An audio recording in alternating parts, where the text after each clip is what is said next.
good man Xuman wala boog mais sa prestation nice na trop nan nga gisee concert Big Makhou Jolo.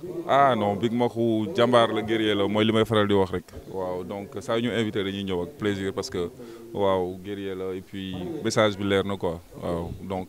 léegi thème bi nga gis ne moom la choisir muy stop immigration irrégulière lan nga ñu siy wax. defoon nañ ci way nañ ñu bataille di wax ak xale yi di leen ñaax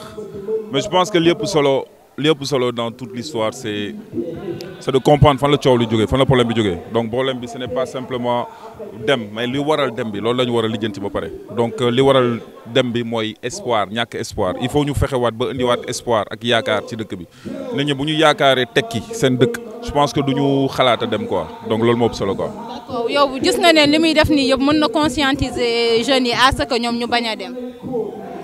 Bien sûr parce que bu ñu gisee ne Makhou moom mi ngi fii di réaliser affaire di def ay affaire di gis keneen ak keneen di tamit góorgóorlu def dara je pense que loolu moo leen di encourager pour ñu toog fii.